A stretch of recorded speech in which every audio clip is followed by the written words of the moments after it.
The Harrington estate stood on a sprawling 200-acre property, its Gothic spires reaching toward a slate-grey sky.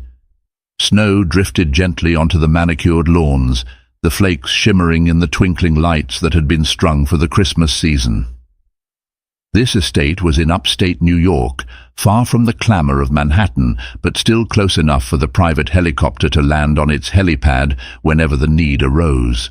Here lived Jared Harrington, a billionaire known for his ruthless business tactics and flamboyant lifestyle. Born with neither wealth nor status, Jared had fought, negotiated, and strategized his way to the top of the e-commerce world. His net worth had soared past $5 billion thanks to Harrington Industries, an umbrella corporation spanning everything from shipping logistics to renewable energy. Despite the hush that fell upon the estate during winter, the interior was anything but tranquil. A swirl of holiday preparations consumed the staff. Bouquets of white roses in crystal vases were placed throughout the halls, velvet ribbons draped over antique banisters, and the glow of countless candles gave an aura of old-world enchantment. All of this had been overseen meticulously by Jared's wife, Catherine Harrington. Catherine was the epitome of grace. Elegant, poised, and charitable, she was the kind of woman who could navigate a charity gala or a high-stakes negotiation with the same composed smile.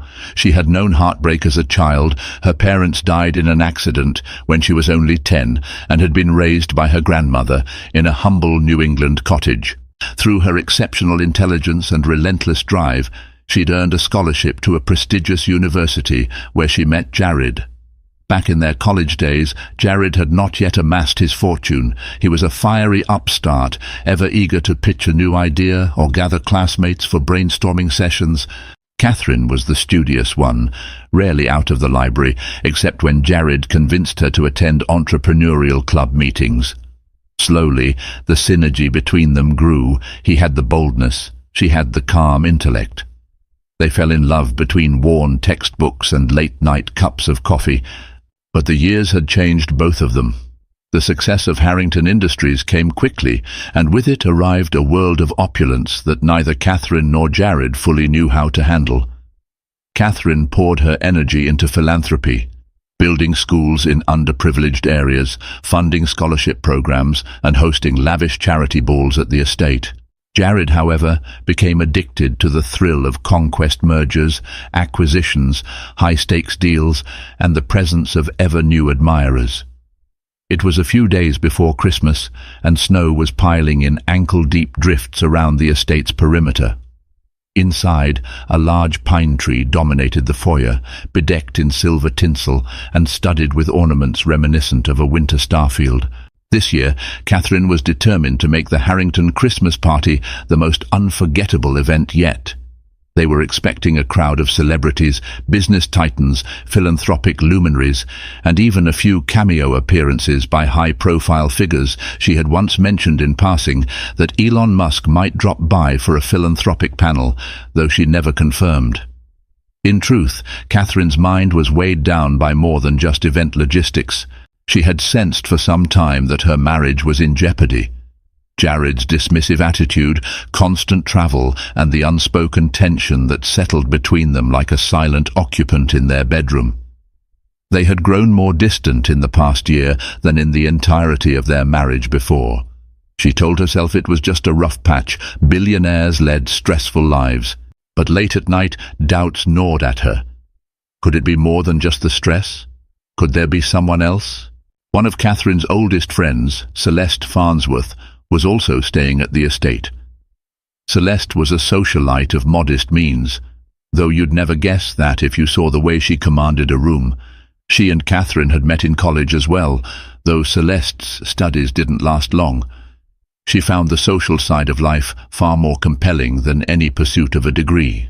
Over the years, Celeste had drifted in and out of Catherine's life, always returning whenever Catherine needed a confidant or whenever Celeste found herself in financial dire straits.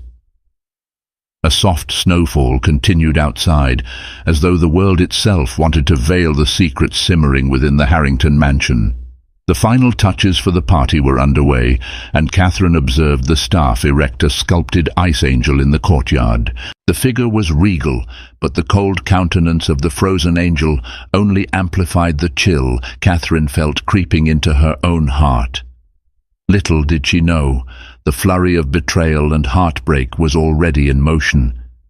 This year's Christmas would be unlike any other. It would be a turning point.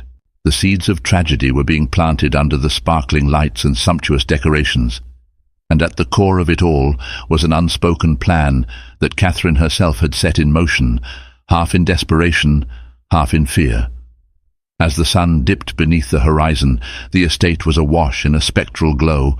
It was the evening before the annual Christmas party, and Catherine prowled the corridors, making sure each guest room was fully stocked with plush towels, fresh flowers, and handwritten welcome notes.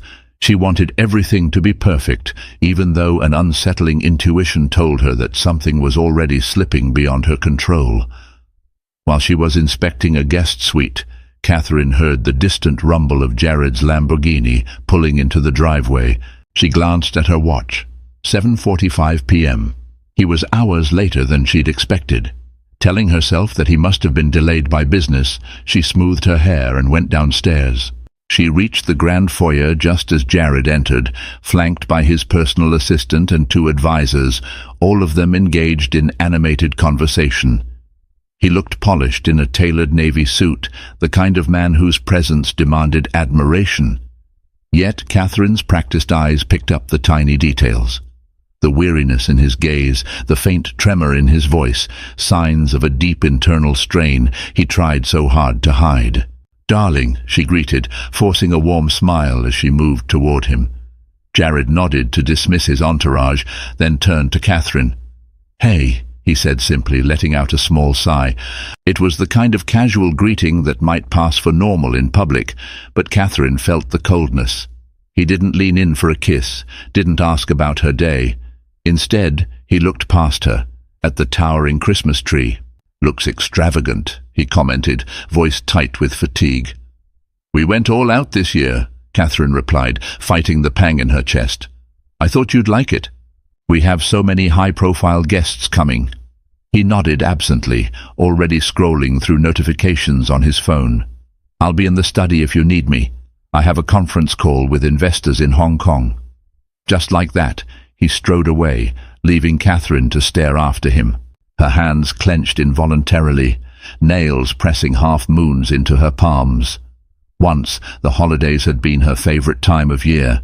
They had shared silly traditions, like ugly sweater nights and gingerbread house competitions.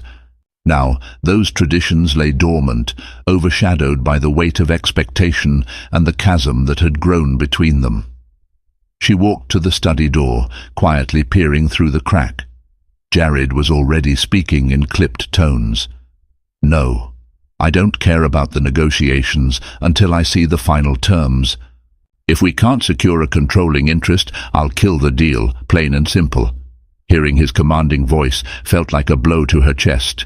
Here was the man she had fallen for, confident, bold, unstoppable, but she missed the vulnerable side, the one that had once held her through nights of self-doubt, the man who read poetry with her under starlit skies. That side of Jared had seemingly vanished.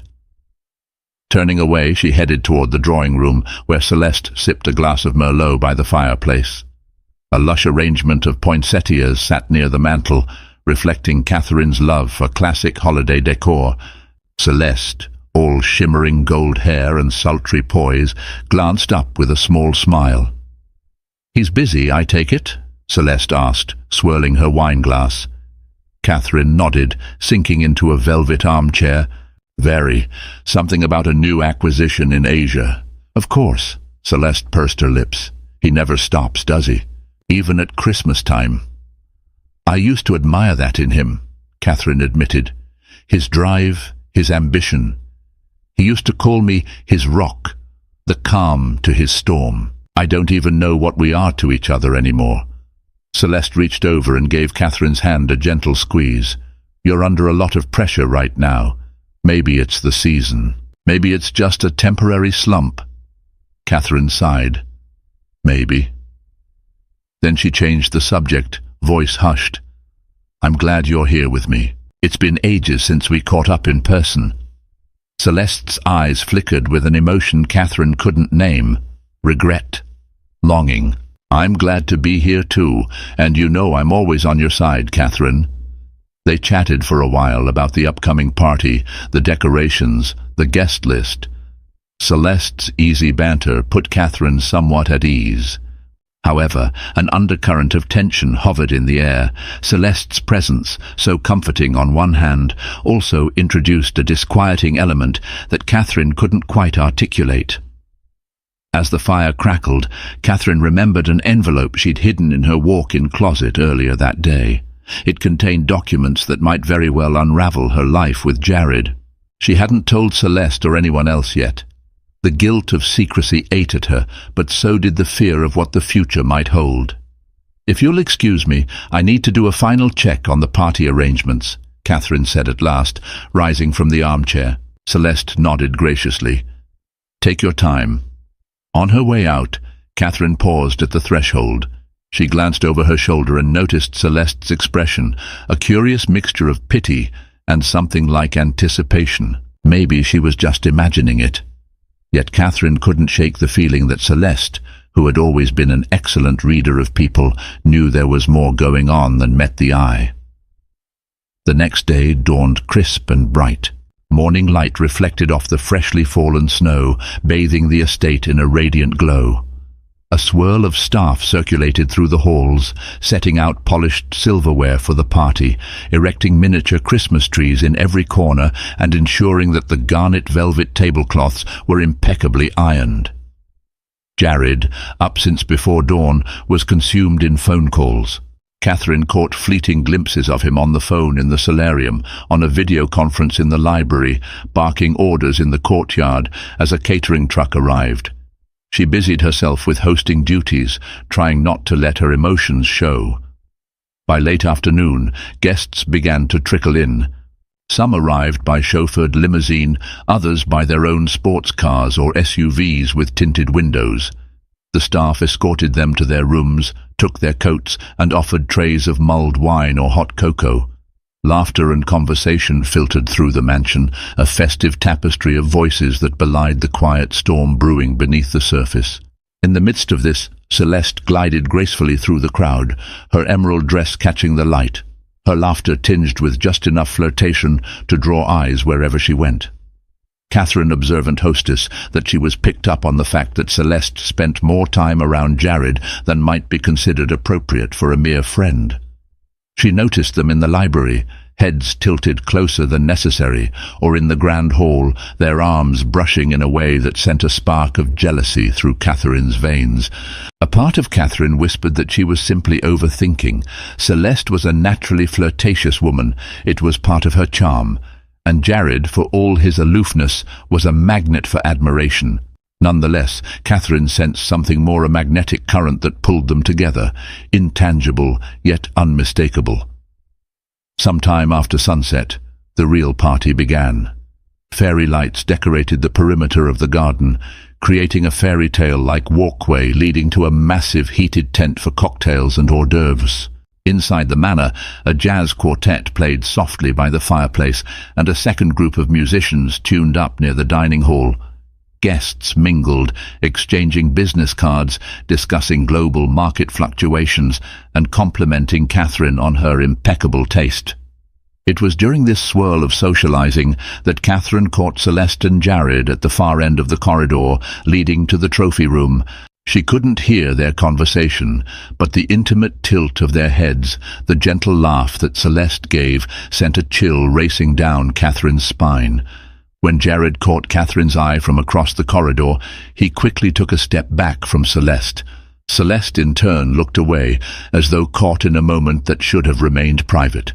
With her heart pounding, Catherine turned and walked swiftly down the hall. She could feel heat rising to her cheeks, an ugly jealousy that fought with her customary composure. She had no interest in causing a scene, especially not on such a crucial night. But the sight of them together unsettled her deeply. She found temporary refuge in the powder room, dabbing her face with a cold cloth, forcing herself to breathe steadily. "Stop imagining things," she scolded herself internally. "You have a perfect evening to host. Keep it together." Emerging a few minutes later, she nearly bumped into Celeste, who was standing just outside with a concerned expression. "Catherine, I'm sorry," Celeste said, eyes wide. "I didn't mean to pry or anything. Jared had asked me a business question.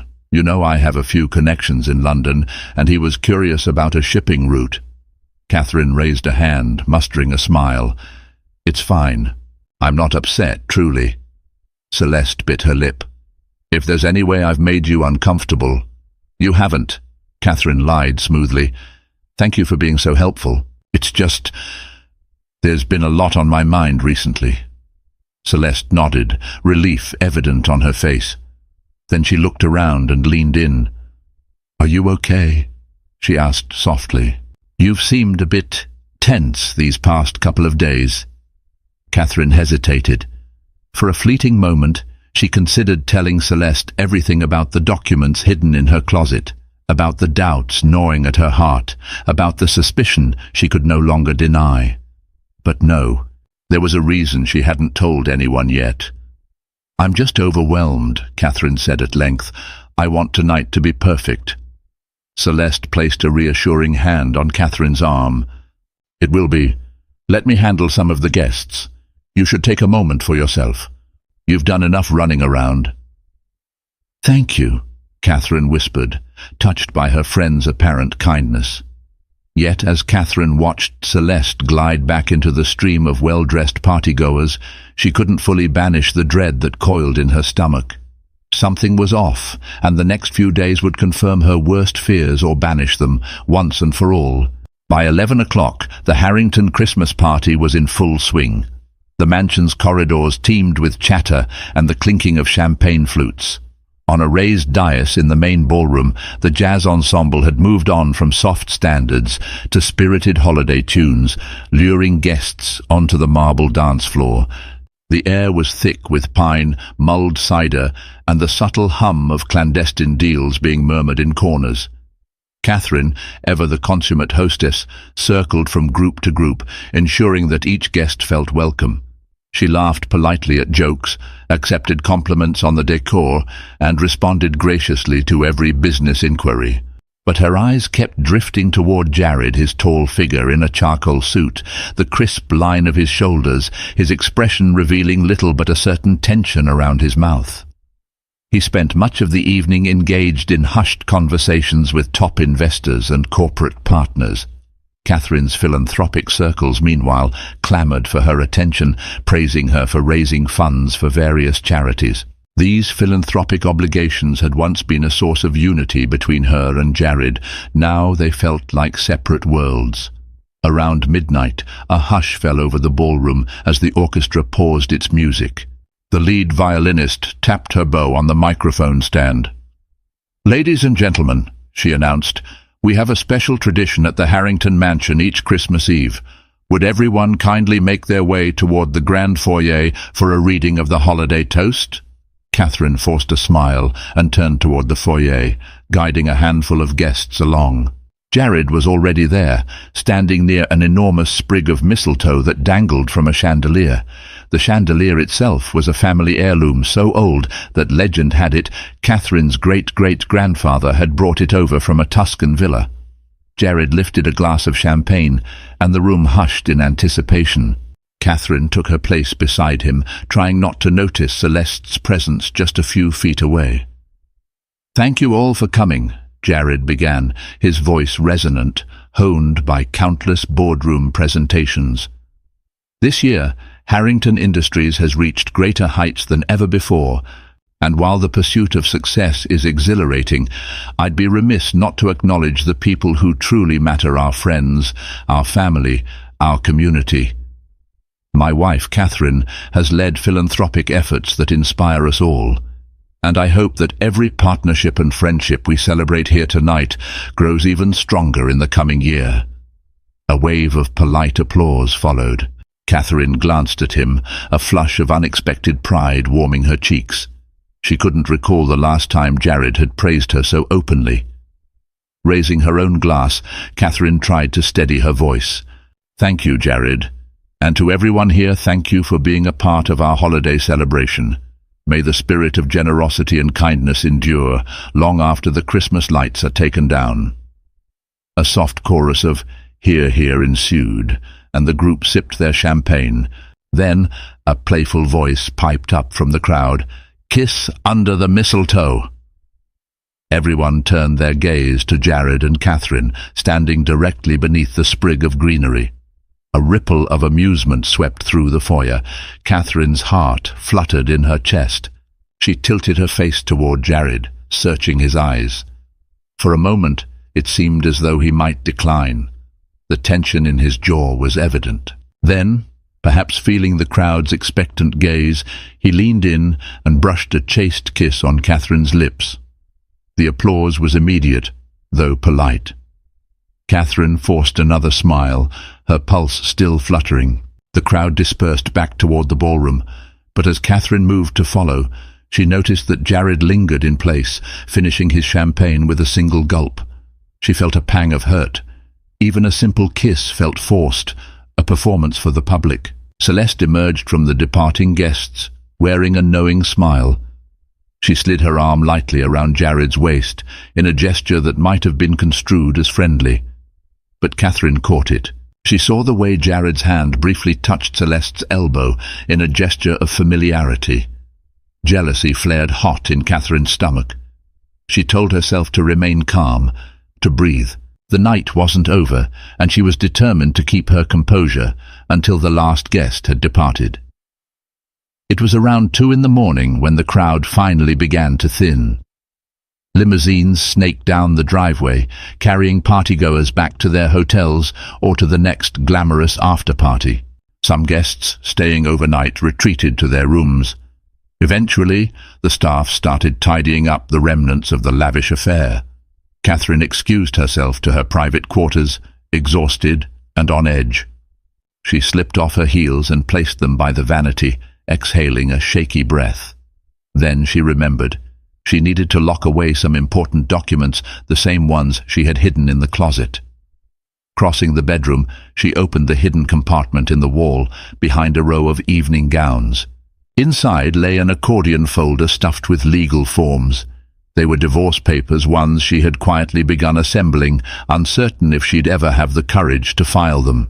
But day by day, as Jared seemed more distant, more cold, the idea of parting ways had become less unthinkable. Her hand hovered over the folder, her heart pounding. Did she have the strength to go through with it? The thought of leaving, losing everything she'd built with Jared, weighed her down like an anchor. Yet staying in a loveless or unfaithful marriage was just as unbearable. Before she could close the hidden panel, Catherine's phone buzzed. She pulled it from her purse and saw a text message from one of the staff. "Mrs. Harrington, urgent. You might want to come to the library." Fear clenched in her throat. She hurried down the hall, ignoring the stabbing pain in her feet from hours in high heels. The library doors were slightly ajar. Heart pounding, she pushed them open. Inside, the scene that greeted her froze her blood. Jared and Celeste were standing near the fireplace, locked in an intimate embrace. Celeste's arms were around Jared's neck, their bodies pressed close. They sprang apart at the sound of the door, but it was too late. Catherine had seen enough. A swirl of emotions, rage, betrayal, humiliation threatened to overwhelm her. She steadied herself against the doorframe, her breath ragged. Jared stared at her, eyes wide, shock and something that resembled guilt etched into his expression. Celeste touched her lips, her face paling. Catherine's voice emerged in a furious whisper. What is this?" Neither of them spoke immediately. Finally, Jared cleared his throat. "Catherine, it's not what it looks like." That line would have been comical if the moment weren't so devastating. Catherine's hands shook. She sensed the staff member who had texted her standing discreetly behind her, but she didn't care who witnessed this. Celeste took a tentative step forward. "Catherine, please, let me explain." "Explain?" Catherine hissed, her voice cracking. She pressed a hand to her chest, as though to steady the frenzied beat of her heart. I saw exactly what happened. 1,000 thoughts crashed through her mind. The sleepless nights, the lonely dinners, the forced smiles during public events. She had harbored suspicions, but never wanted to believe them. Now the truth was laid bare, and it shattered her illusions in one merciless instant. Tears stung her eyes, but she refused to let them fall. She would not show weakness. Glaring at Jared, she forced her voice to remain steady. "I want you out of this house, both of you." With that, she turned on her heel and stormed out, leaving them both standing in the aftermath of her anguish. Catherine spent the remainder of the night locked in her suite. She ignored Jared's frantic knocking and Celeste's text messages, ignoring everything except her own emotional turmoil. Around dawn, she finally drifted into a fitful sleep, haunted by images of Jared and Celeste entwined by the fireplace. When she awoke, the estate was eerily quiet. The holiday magic that had permeated the halls for the party seemed to have dissipated, leaving only the cold reality of betrayal. Her phone showed multiple missed calls and messages from Jared, each increasingly urgent. "Catherine, please let me explain. It was a mistake. I'm sorry. I'll be in my study whenever you're ready to talk." She tossed the phone aside, tears threatening again. Then, recalling the divorce papers hidden in her closet, she felt a grim sense of resolve. She had suspected infidelity, but witnessing it changed everything. Summoning her courage, she dressed in a simple black sweater and trousers, pulled her hair back in a tight chignon, and made her way downstairs. She found Jared alone in the study, pacing by the large bay windows. Snow still blanketed the world outside, a stark white hush that seemed to mock the chaos within. Jared looked up as she entered, relief briefly washing over his features. "Catherine," he began, stepping toward her. She raised a hand, halting him. "Don't. I'm only here to talk about practicalities, who's leaving, and how this is going to play out." A muscle in his jaw twitched. "I never meant for this to happen," he said, voice subdued. She wanted to scream at him, to throw the nearest crystal decanter. Instead, she maintained a stoic facade. "Then tell me what you did mean to happen." He let out a shaky exhale. "I've been under a lot of pressure. The deals, the expansions. I felt lonely. And Celeste, she was here, and it just—" "Don't!" Catherine snapped, her voice like ice. "I don't need an excuse." He hung his head. "I'm so sorry." Catherine locked eyes with him, her gaze reflecting years of love turned sour. "Where is she?" "She left early this morning," Jared replied. "I told her it was best if she went to a hotel in the city." A bitter laugh escaped Catherine's lips. "How noble of you!" They stood in silence, the weight of unspoken words pressing down like a physical force. Eventually, Catherine spoke, her voice trembling with fury and heartbreak. "It's over, Jared. Our marriage. Whatever this has become." He swallowed hard. "Let's not rush into anything. You know what's at stake, our assets, our reputation. We can figure this out." A flash of anger lit her eyes. "You think I care about the optics of a divorce more than my self-respect?" She reached into her handbag, retrieving an envelope. "I've already drawn up papers." His face blanched. "You— What?" She tossed the envelope onto the mahogany desk. "I couldn't stand how distant you'd become. I suspected you were cheating, and now I know. These papers aren't filed yet, but I'll do it if you give me any reason not to believe this marriage can be saved." He stared at the envelope, then back at her, anguish in his expression. "Catherine, we have a life together." "We had a life together," she corrected, voice brittle. "Right now, I need you to stay away from me. I'll have my lawyer contact you in the morning." She turned on her heel, but paused before exiting. Part of her wanted to ask him if he ever truly loved her, if there was anything left to salvage. But pride stopped her. She left him alone in the study, the door closing with a decisive click behind her. The presence of secrets. In the days that followed, the Harrington estate underwent a transformation as dramatic as a scene shift in a play. Many of the holiday decorations were removed prematurely, the once joyful halls now stripped to a stark minimalism. Some staff quietly resigned, unwilling to serve in the midst of such palpable tension. Those who remained did so out of loyalty to Catherine or a lack of alternatives. Jared took up residence in a corner suite on the opposite end of the mansion, effectively exiling himself while still refusing to leave the property entirely. Catherine busied herself with charity follow-ups, ignoring him at every turn. The rumour mill churned, though in hushed tones. A few tabloids even picked up on the tension, publishing headlines like "Trouble in Paradise," "Inside the Harrington Estates Holiday Scandal." Yet, Catherine's carefully orchestrated public relations efforts managed to keep the worst of it under wraps. For the moment, the public knew only that Catherine and Jared were spending time apart for personal reasons. Privately, Catherine gathered her legal team, forging ahead with divorce proceedings. She knew the battle would be massive, dividing properties, stocks, philanthropic foundations, and brand partnerships. Jared had billions to protect, but Catherine had carefully documented her entitlements. One late afternoon, as Catherine sorted through a stack of paperwork in her private sitting room, her phone buzzed. She glanced at the screen, a text from Celeste. Against her better judgment, she opened it. "Catherine, please, I know I'm the last person you want to hear from, but I need to explain. I never meant to hurt you. Can we meet somewhere neutral? Coffee shop? Anywhere." Catherine's hand shook with anger. She typed a curt reply, "Don't ever contact me again," and with that, she blocked Celeste's number. Little did Catherine know that across the mansion, Jared was drafting a plan of his own. He had discovered the depth of Catherine's legal preparation, the quiet alliances she'd formed with top attorneys. Fear clutched at him, not just for his finances, but for the empire he had built. Divorce threatened to tear apart the carefully curated image that had won him so many lucrative partnerships.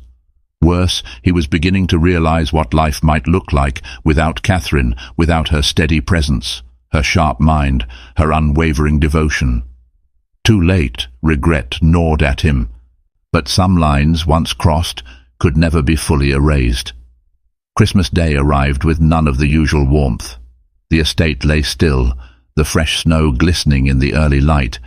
Catherine spent the morning alone, sipping tea in the winter garden.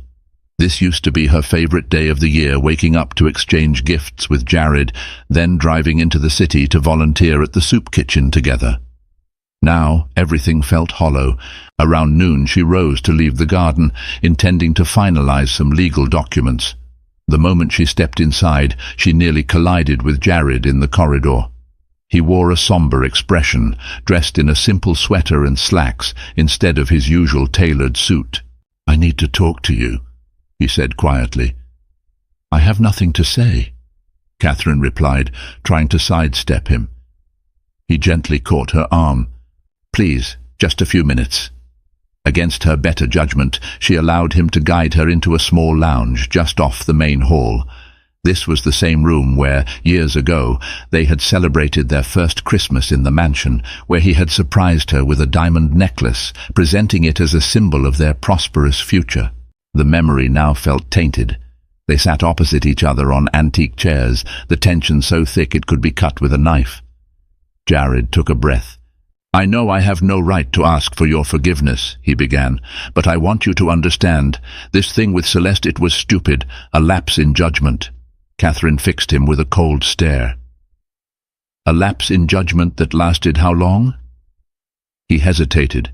"A few weeks." Her chest tightened. She fought back tears. "And you never thought to end it?" "I was conflicted," he said, anguish coloring his tone. "I've felt distant from you, Catherine. With the business expansions and all your philanthropy, we hardly saw each other. I felt neglected, like I'd become just a business partner to you." Anger flared in her eyes. "And so you turned to my friend? It wasn't planned." Jared's voice rose, then he caught himself, lowering it again. "Celeste was here, flirting, and I was weak." Catherine let out a trembling breath. "You betrayed me, and you humiliated me." I've been so worried about you, about us, thinking you were just stressed. I had no idea that you were doing that with her." He looked at her, desperation in his eyes. "I'm begging you, let's not end things like this. Let me prove I can be better. I'll move out if you want, but please don't go through with the divorce yet. Give me a chance to fix this." She shook her head, tears finally spilling over. "I don't know if I have it in me to forgive you. You've shown me exactly where I stand in your priorities." A strained silence followed, broken only by the soft ticking of a grandfather clock in the corner. Eventually, Catherine rose to her feet. "You said your piece, Jared," she managed, voice trembling. "But you don't get to decide how this story ends anymore. I do." With that, she turned and left him alone, the echoes of a Christmas past resonating in the room. Over the next few days, the Harrington estate became a battleground. Catherine's lawyers and Jared's legal team flooded each other with demands and counter-demands. The dividing of assets loomed. Outside, the snowstorms grew fiercer, as though nature itself mirrored the turbulence within those mansion walls. Media speculation simmered. Tabloids speculated on a scandal. Gossip columns hinted at betrayal. Despite Catherine's best efforts, rumors of an affair with Celeste began to spread. Jared, meanwhile, felt his world closing in. He held desperate meetings, pleading with Catherine not to file the final documents. He offered significant concessions, control of certain charities, even partial stake in Harrington Industries. Yet, Catherine's resolve only hardened. In a final, desperate act, Jared made a public statement, implying that he and Catherine were reconciling. Perhaps he hoped the PR spin would force Catherine to reconsider, or at least buy him time. In truth, it only enraged her further. Late one afternoon, as the wind whipped snow against the mansion's windows, Celeste Farnsworth unexpectedly arrived at the estate. The staff, uncertain how to react, informed Catherine of her presence. "Send her away," Catherine snapped. But Celeste refused to leave, standing resolute at the front door in a thick overcoat. "Please," she told the house manager, "tell Catherine I won't leave until I speak with her." At last, Catherine relented, meeting Celeste in a small sitting room near the entrance. The tension was electric as they faced each other, the memory of Celeste in Jared's arms an unspoken wedge between them. "I'm sorry," Celeste began, voice quivering. "I know you have no reason to believe me, but I never wanted to hurt you." Catherine's eyes flashed with anger. "Well, you did. Congratulations." Celeste stared at the floor. "Jared and it was never real love. It was excitement, an escape. I've hated myself every day since it happened." Catherine clenched her fists. "You threw away our friendship for a cheap thrill." Celeste's lower lip trembled. "I know. I was jealous of you, Catherine. You had the perfect life, wealth, influence, a husband who seemed larger than life. I was envious, and I made a terrible mistake." A flicker of sympathy crossed Catherine's face, but it was swiftly replaced by steely resolve. "What do you want from me now? Absolution?" Celeste shook her head. "No. I wanted you to hear it from me. I'm leaving town, going back to London to start over, but I couldn't leave without at least telling you I'm sorry." Catherine studied her former friend, taking in the tear-filled eyes, the aura of shame. For a moment, she saw the naive girl she'd met in college, the one who was always chasing excitement but never quite finding contentment. A sigh escaped Catherine. "You're right, I don't believe you. But if there's any sincerity in your words, then go. Don't contact me again." Celeste nodded, tears finally spilling over. She turned to leave, then paused, eyes lingering on Catherine. "I hope you find some peace," she whispered. Catherine said nothing. She watched Celeste go, the door closing behind her with an ominous thud. A day later, the storm worsened, blanketing the estate in a thick layer of snow. Most of the staff had gone home early, leaving only a skeleton crew. Catherine remained in her suite, going over final paperwork for the divorce. Tomorrow she would sign the documents and formally file them. Sometime after dusk, She realized she hadn't eaten and ventured downstairs to find a meal. The mansion felt ghostly, silent corridors lit by the occasional sconce, windows rattling under the wind's force. A feeling of unease crept over her. She turned a corner and nearly collided with Jared. He looked disheveled, eyes bloodshot, as though he hadn't slept in days. "Catherine," he said hoarsely, "we need to talk." She bristled. "Haven't we said it all already?" "Not everything," he murmured, stepping closer. "Please." She noticed a glint in his eyes that unsettled her. Was it desperation? Despair? Guilt? Regardless, she turned on her heel. "I'm going to the kitchen. If you want to talk, do it there." They walked in tense silence until they reached the large industrial-style kitchen. At this time of night, it was empty except for a single cook, who quickly excused himself upon seeing them. Catherine moved to the kettle, filling it with water to make tea. "I won't fight you on the divorce anymore," Jared began, voice quiet. "I know you've made up your mind." Catherine froze, the kettle in her hand. This was the first time he'd openly acknowledged her resolve. "All right," he exhaled, raking a hand through his hair. "I just want you to know that I never planned this. I never wanted to hurt you. My ambition got in the way of everything, our marriage, our happiness." Catherine's throat tightened. "You could have told me you felt neglected. You could have asked for therapy or time away together. Instead, you chose the worst possible betrayal." His eyes brimmed with regret. "I know," he said softly. "If I could take it back, I would." Steam began to hiss from the kettle. Catherine placed it on the stove, turning on the burner.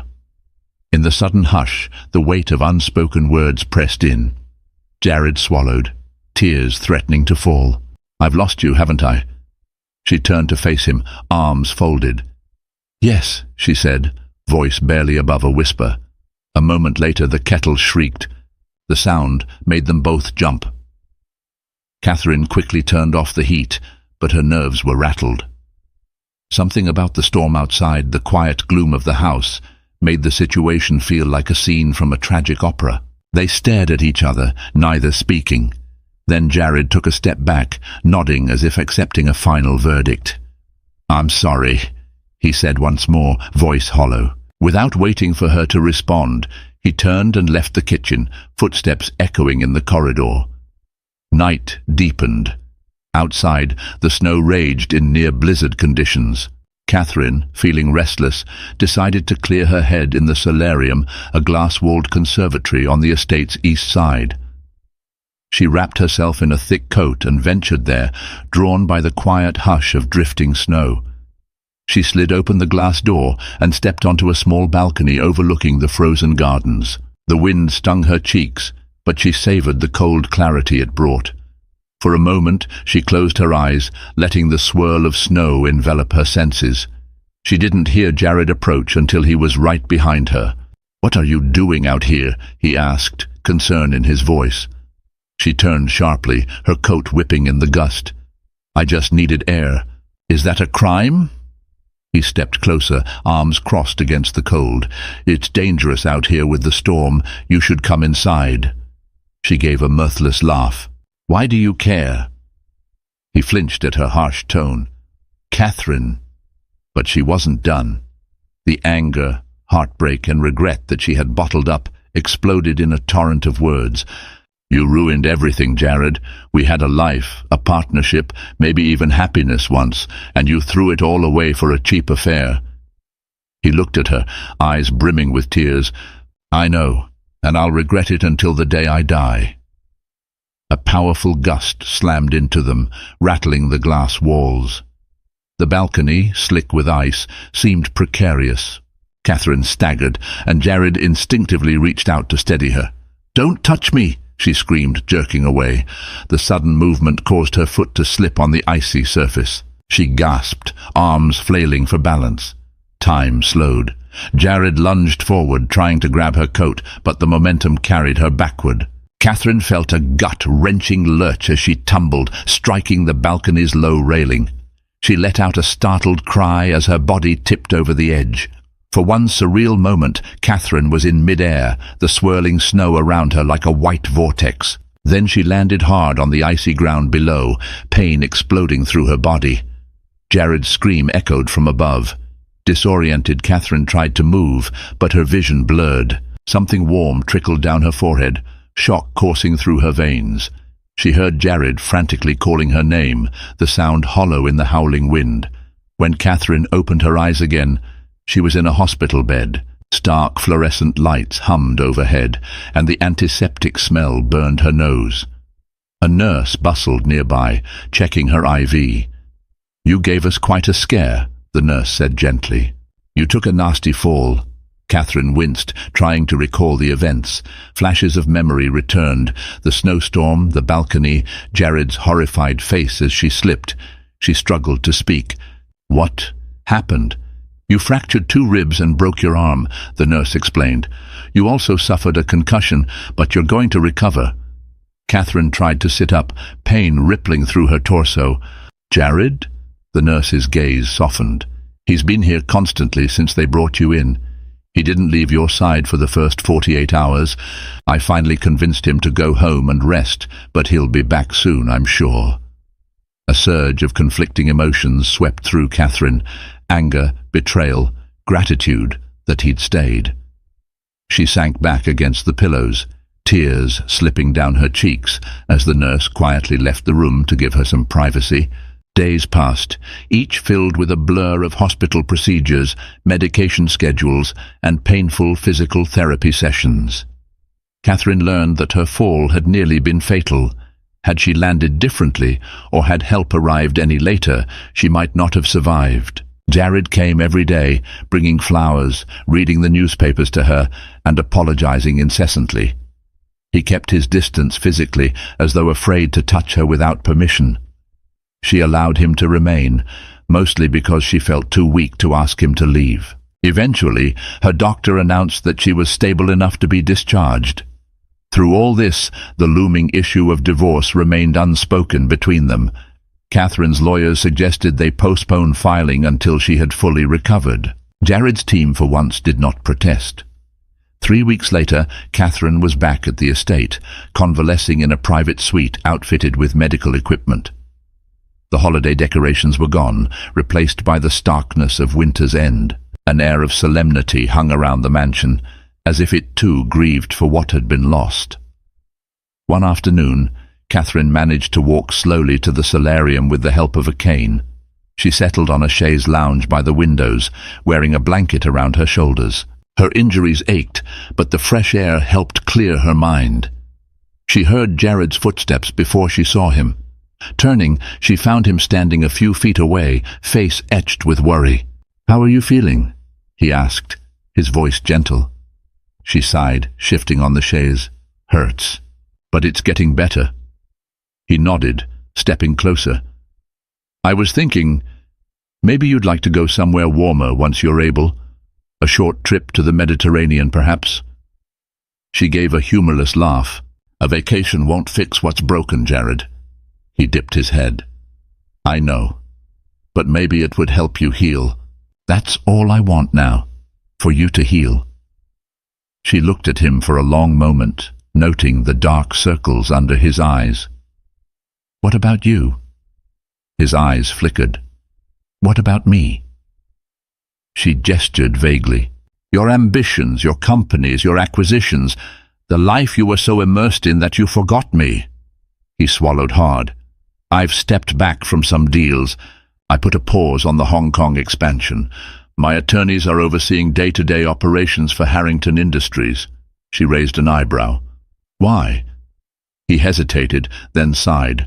"Because I realized none of it matters if I don't have you, and I don't mean that as a manipulation.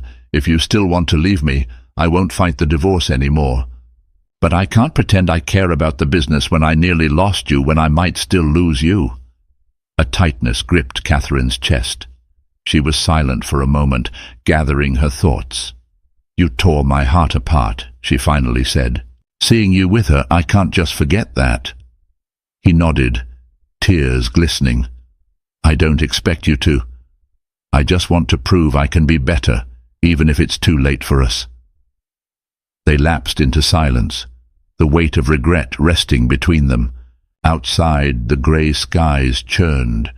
Catherine's body still throbbed with pain, but inside her, another ache stirred, an ache for what they'd lost. The weeks stretched into a month, then 2. Slowly, Catherine regained her mobility. She could walk without the cane, the cast on her arm replaced by a brace. Meanwhile, the estate remained quiet, as though waiting for her decision. One evening, Catherine requested a meeting with Jared in the library.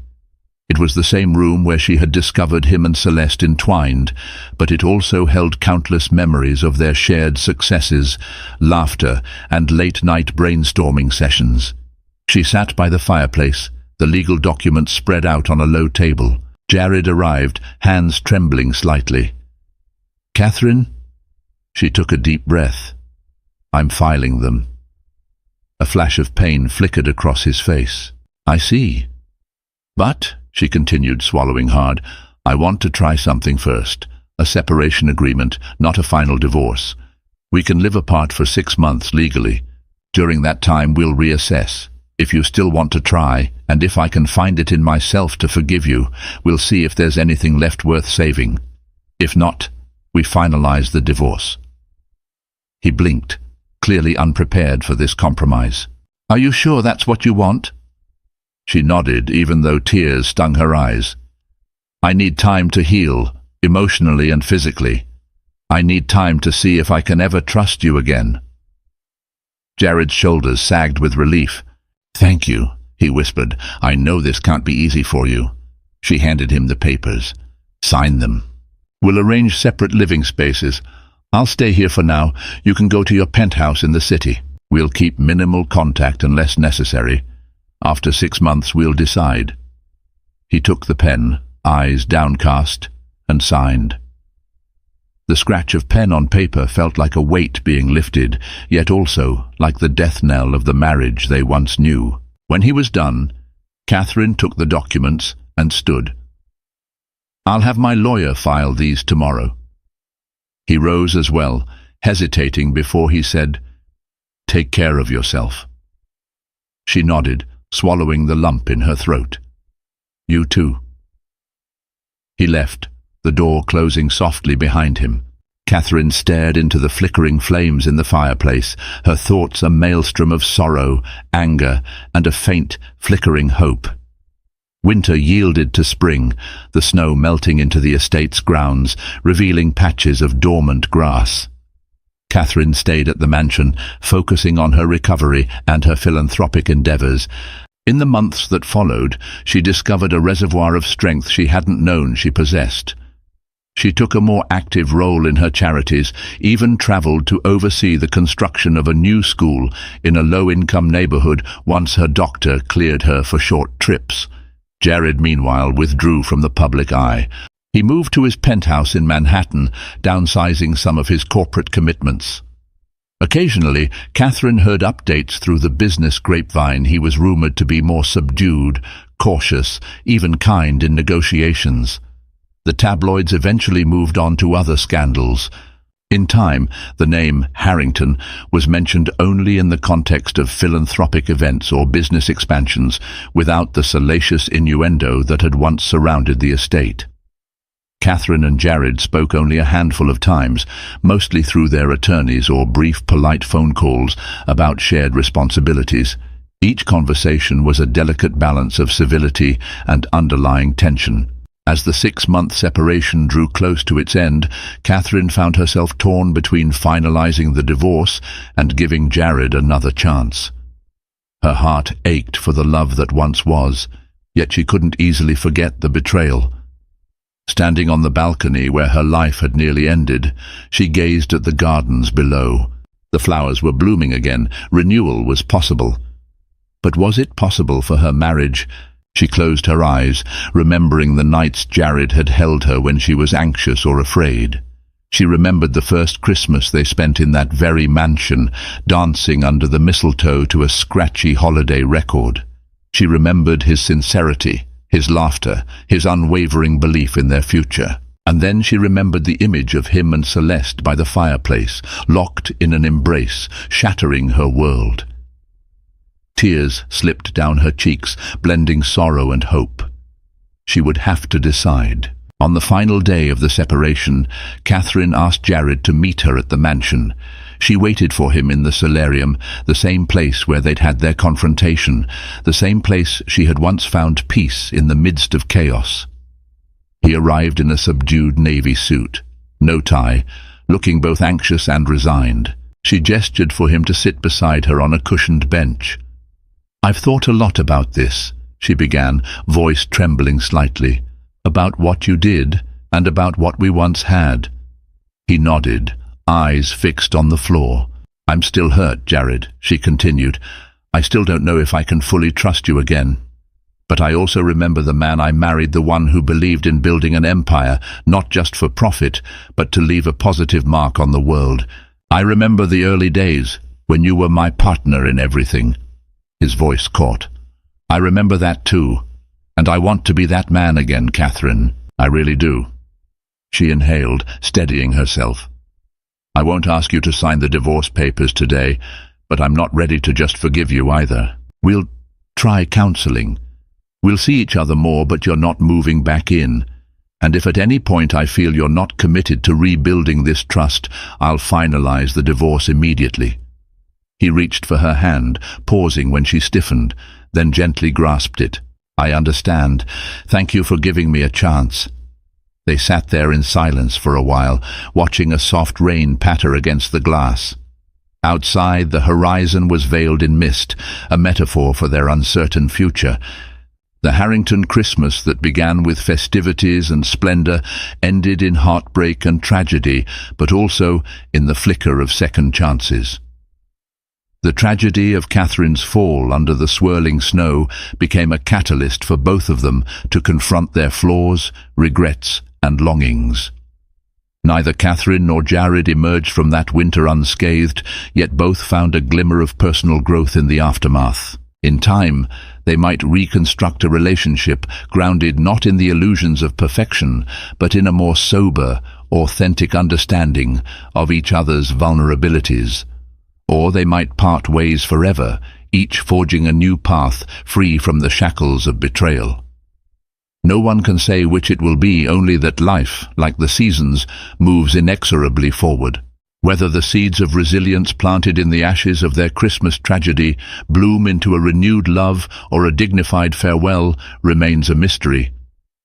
But for Catherine Harrington, the lesson was clear. True strength arises from facing painful truths head-on, from refusing to let betrayal define you. And for Jared Harrington, the lesson was equally stark. The cost of unbridled ambition can be devastating if it blinds you to what truly matters. The estate stood, as always, timeless under the changing skies. Snow would fall again the next winter, and Christmas lights would once more adorn the grand halls. Yet now, in the hush that followed tragedy, there was an unmistakable sense that something new could be built, a future shaped by honesty, empathy, and perhaps a measure of forgiveness. No matter which path they chose, Catherine and Jared carried within them the indelible mark of that fateful Christmas, a testament to the fragility of love, the destructive power of betrayal, and the unyielding resilience of the human heart. In the final reckoning, this story of a billionaire's betrayal at Christmas time and the resultant tragedies and upheavals reveals deeper truths about ambition, love, and the precarious balance of trust. Like the harsh winter storm that toppled Catherine from the balcony, life can change in an instant, shattering our assumptions about security and control. Yet, through that pain, there emerges a chance for introspection and growth. Catherine's choice to separate rather than immediately divorce illustrates the complexity of heartbreak. Rarely is it a simple yes or no, black or white. Trust, once broken, may sometimes be reclaimed, but only through consistent effort, self-awareness, and the willingness to face one's own shadows. Jared's regret underscores that success, whether in business or social standing, can never substitute for genuine emotional bonds. Even colossal wealth can't purchase redemption or undo a betrayal that cuts to the core of one's identity. Celeste's tragic role, meanwhile, is a cautionary tale about envy and the consequences of succumbing to fleeting temptations. The hollow satisfaction of a momentary liaison pales in comparison to the pain inflicted on those we once cared for and on ourselves. Ultimately, Shadows of Mistletoe offers an inspiring message about resilience, connection, and authenticity. Even in the wake of devastating mistakes, we retain the power to choose how we move forward. Whether that choice leads to renewal or closure, it's a reminder that our stories are never truly finished until we decide to close the final page. In life, as in the swirling snowstorms of a winter night, clarity often arrives only after the tempest has passed. And when the clouds part, even on the darkest winter day, a faint sun can still break through, promising that, if we persevere, tomorrow might bring the light we so desperately need. This story is a work of fiction, intended purely for entertainment. Any references to real people, places, or organizations are used fictitiously. They do not depict actual events, nor do they intend to defame any individual. This narrative contains themes of betrayal, emotional turmoil, and personal growth. Reader discretion is advised. The Harrington estate rested on 200 acres of frosted earth in the Hudson Valley, where elegant evergreens dotted the grounds and a winding driveway led to a mansion of neo-Gothic turrets and arched windows. Every Christmas, the sprawling property became a beacon of holiday grandeur, illuminated by tens of thousands of lights, filled with the scent of pine and cinnamon, and echoing with the murmur of some of the most influential figures on the East Coast. But not even the glittering chandeliers or the impeccably wrapped gifts under the 12-foot Douglas fir in the foyer could disguise the invisible cracks forming within this picture-perfect kingdom. On that fateful Christmas, 2 hearts would break, a long-held friendship would shatter, and a tragedy would unfold that even vast wealth and influence could not prevent. Beneath the layers of fresh snow and beneath the carefully arranged tinsel, a darkness loomed, one that no Christmas carol or gala invitation could keep at bay.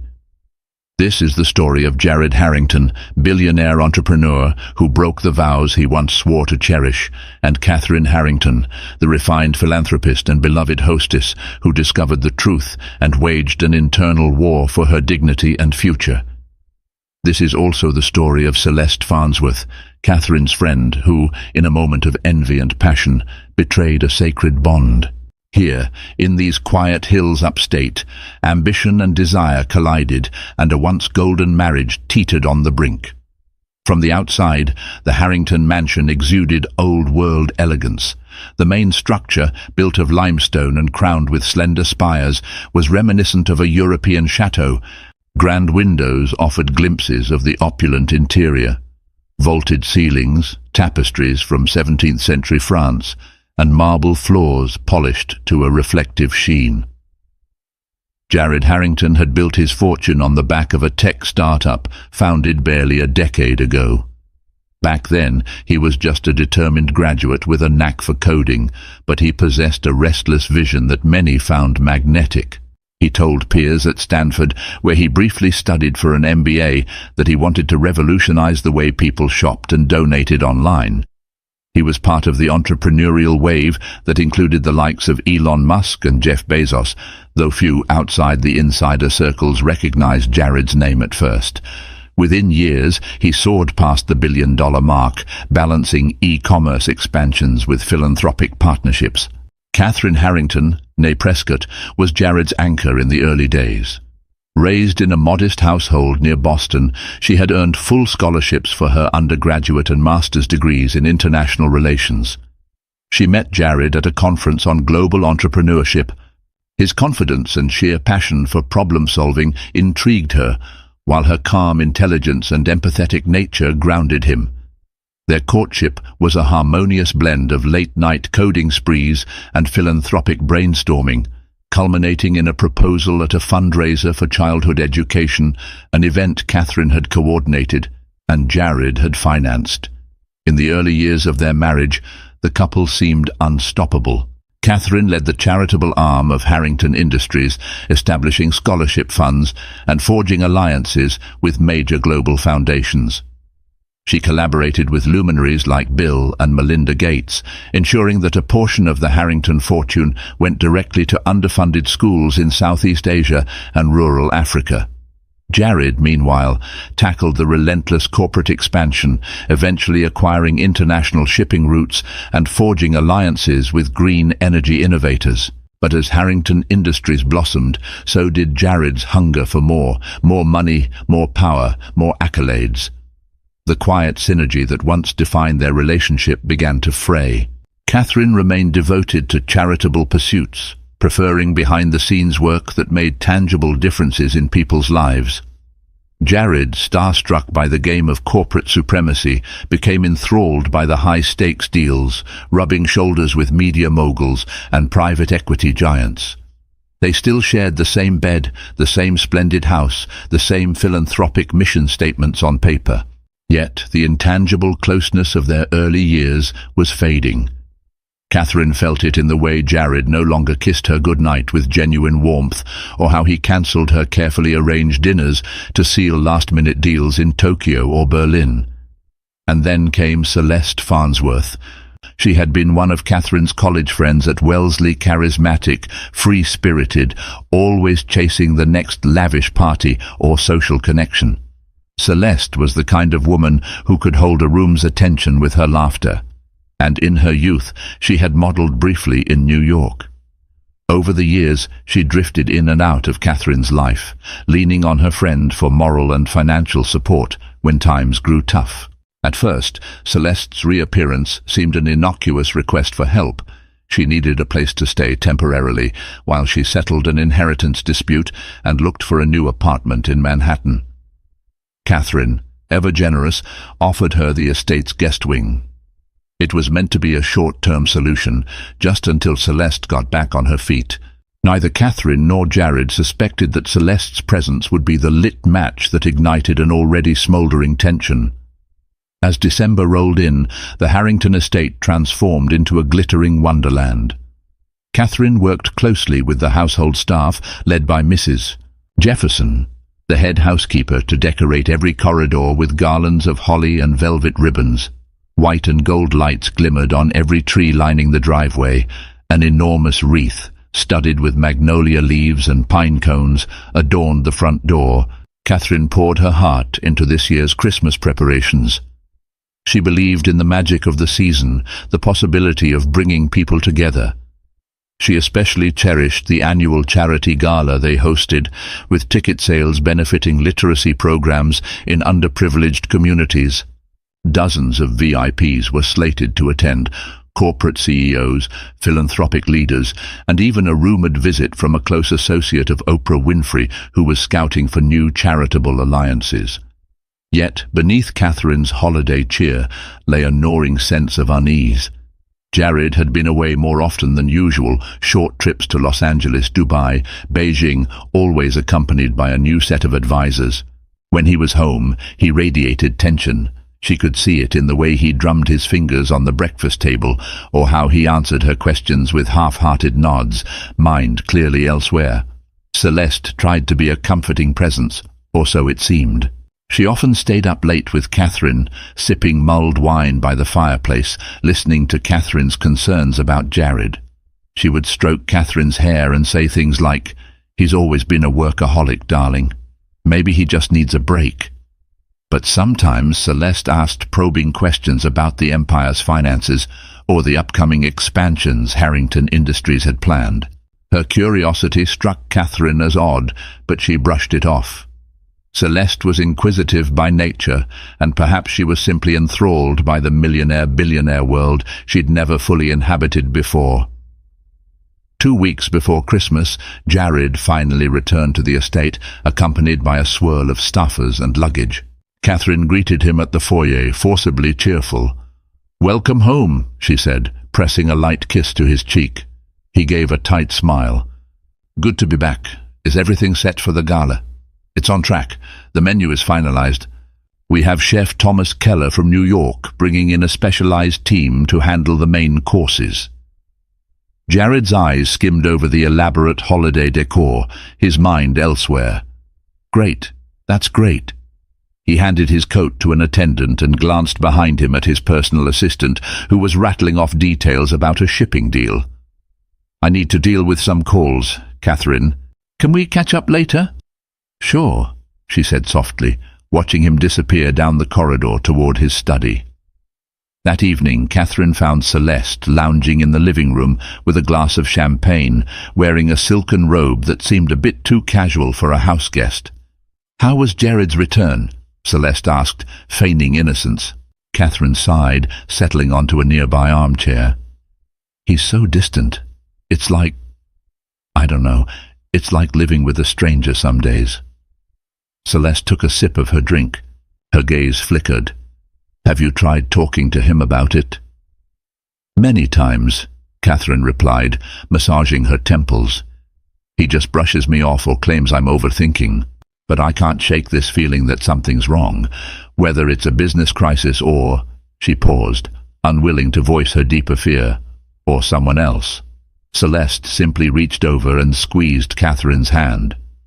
Don't torment yourself, love. Maybe after the gala you two can take a trip, reconnect. He's not one to resist your thoughtful planning. Catherine offered a grateful smile. Maybe.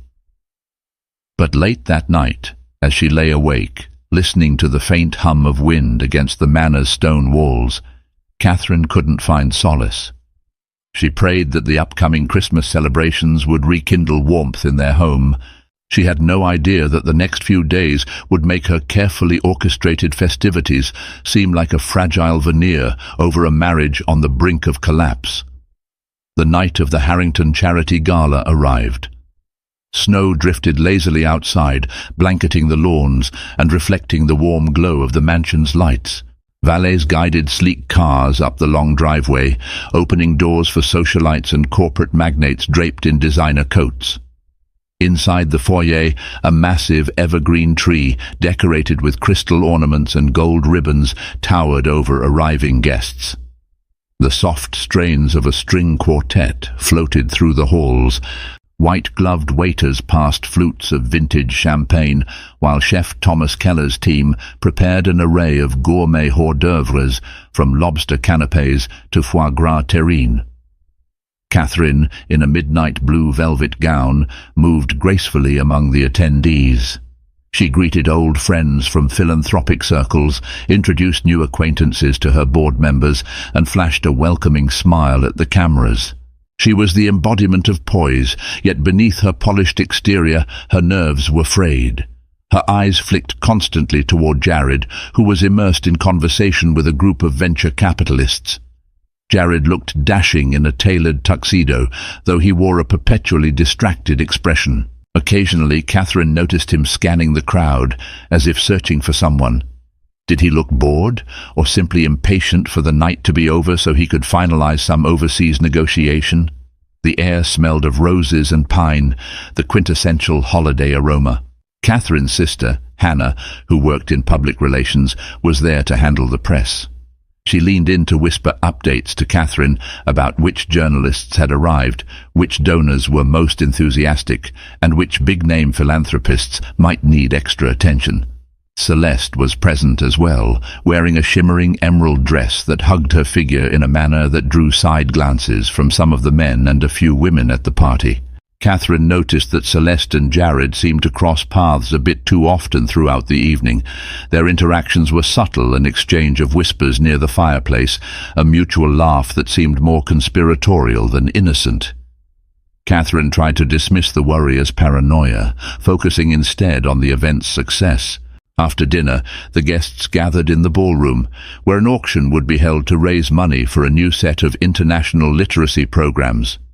Catherine stepped onto the small stage, microphone in hand, and offered a speech that was equal parts inspiring and heartfelt. She spoke about the power of education to transform lives, the significance of each donation, and the Harrington Foundation's commitment to transparency and impact. Applause thundered when she finished, cameras flashing in the overhead lights.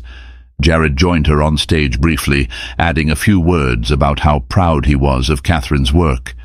Yet even during his public praise, Catherine sensed an underlying tension in his posture. Something weighed on him, something he wouldn't share. The auction proceeded brilliantly, with items ranging from exclusive art pieces by celebrated painters to once-in-a-lifetime experiences, like a private dinner cooked by Chef Keller in the winner's own home. When the final tally came in, the crowd erupted into cheers. The night had raised over $4 million for literacy programs. After the celebratory toast, Catherine quietly slipped out to catch her breath. She retreated to the mansion's gallery, where family portraits and expensive artwork lined the walls. The lighting was dim, the hallway silent, and that's when she heard hushed voices around the corner, a man and a woman, murmuring urgently. She recognized Jared's low baritone, tense and insistent, followed by Celeste's breathy reply. Heart pounding, Catherine peered cautiously around the corner. There, under the faint glow of a single wall sconce, stood Jared and Celeste, their heads inclined toward each other in intimate proximity. Celeste's manicured hand rested on Jared's lapel, and his expression suggested a conflict of emotion Catherine couldn't fully decipher. Her breath caught. Could it be innocent, or was it the confirmation of every doubt she'd tried to suppress? Steeling herself, Catherine decided not to confront them then and there. Instead, she swallowed her shock, wiped away a threatening tear, and quietly retreated. Tonight was not the night to cause a scene. Tonight, she had a role to play, the gracious hostess, the philanthropic leader, but inside her chest, something fragile had already begun to crack. The gala ended in a whirl of limousines and final handshakes. Guests departed with smiles and well wishes, praising Catherine for her impeccable hospitality. Despite the night's public triumph, Catherine felt hollow inside. After seeing off the last of the attendees, she slipped out of her heels and ascended the sweeping staircase to the second floor. She glanced down the corridor that led to the master bedroom, half expecting to see Jared waiting for her. But the corridor was dark, silent. She found him eventually in his private study, hunched over a laptop, tie undone, whiskey glass by his side. The warm glow of a Tiffany lamp illuminated his face, revealing lines of fatigue and something else, guilt perhaps, or fear. She paused at the threshold. "Long day," she said softly. He jerked upright, shutting the laptop as though caught in a misdeed. "Catherine, yes, it's been quite a day." She took a step into the room, folding her arms protectively. "The gala went well, over 4 million raised." He nodded. "That's wonderful news." Silence stretched between them, punctuated by the ticking of a brass clock on the desk. Catherine noticed the stack of documents near Jared's laptop, acquisition papers from one of his companies, judging by the logos. He was always working, even now, past midnight. A swirl of conflicting emotions surged in Catherine's chest. She wanted to ask him about Celeste, about the furtive looks, the whispered conversation in the corridor. Instead, she forced a neutral tone. "Is Celeste still awake?" Jared stiffened, swirling the whiskey in his glass. "I wouldn't know. She left for her room a while ago."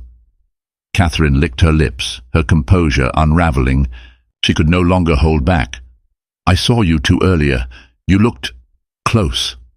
He exhaled, a defensive edge entering his voice. She wanted some advice about an investment opportunity, nothing more.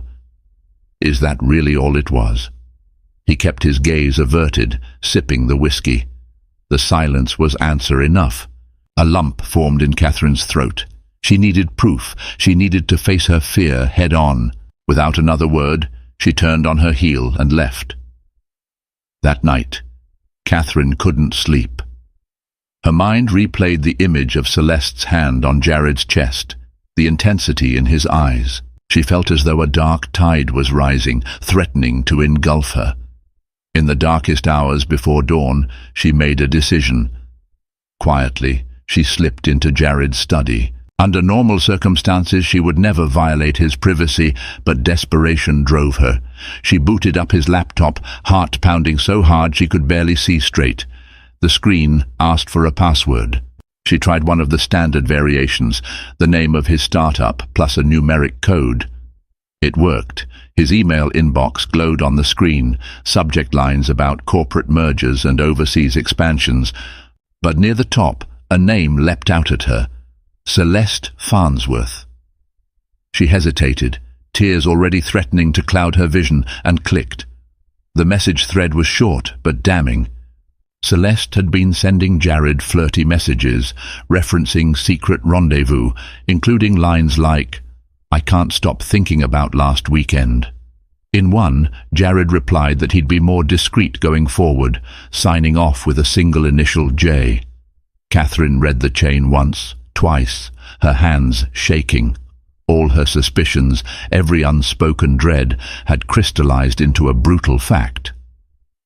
Jared Harrington, her husband, partner, confidant, was having an affair with her closest friend. A stifled sob escaped her throat. She closed the laptop, tears streaking her face. The reality was more devastating than any nightmare she could have conjured. She stumbled back to her room and locked the door, struggling to breathe through her anguish. By the faint moonlight, she opened the drawer of her vanity and pulled out a plain manila folder she had secretly prepared weeks ago, divorce documents, incomplete, but far enough along to put everything into motion if needed. The next morning, she would call her lawyer. The question was no longer if she'd end her marriage, but how. Dawn broke over the Harrington estate in pastel hues of pink and gold, the snow sparkling like diamonds on the lawn. Inside, however, the atmosphere was anything but serene. Catherine awoke from a fitful sleep, her eyes gritty with tears. She stared at the divorce papers spread across her vanity, thinking about what they represented, the end of a chapter she had once believed would last forever. Before she could dwell further, she heard a brisk knock on her door. Jared's voice came through the wood. "Catherine, can we talk? Please." Every muscle in her body tensed. Drawing a shaky breath, she stood, pulled on a robe, and opened the door a crack. "What is it?" He was dressed casually in a sweater and slacks, dark circles under his eyes. "I know something's wrong. You've been avoiding me since last night." Catherine stepped aside, allowing him to enter. She folded her arms, her gaze unwavering. "Yes, something's very wrong." He looked around, noticing the folder on the vanity. His face paled. "What's that?" "Proof of how serious I am," Catherine replied, her voice trembling but resolute. "I know about you and Celeste. I saw the emails." Jared froze, eyes widening. His defensive posture faltered. "Catherine, let me—" She cut him off, holding up a hand. "How long?" He swallowed, glancing at the floor. "A few months." Her heart twisted painfully. She had suspected as much, but hearing it confirmed sent a wave of nausea through her. "Is that why you've been so distant? The business trips, the late nights?" He nodded, almost imperceptibly. "I never wanted it to go this far." Tears pricked at her eyes, but she refused to let them fall. "Why, Jared? Why with her? You know what she means to me, or what she used to mean to me." He raked a hand through his hair, frustration and guilt warring on his face. "She was here. We were both lonely, and things got complicated." A bitter laugh escaped Catherine's lips. "Lonely. You have me, Jared. I've been here, waiting, worrying, supporting you." He tried to reach for her hand, but she stepped back. "Don't," she warned, her voice shaking with anger. Silence hung between them, thick and suffocating. Outside, a distant snowplow rumbled by on the estate's main drive, the only sound in an otherwise frozen moment. At last, Catherine gestured to the folder.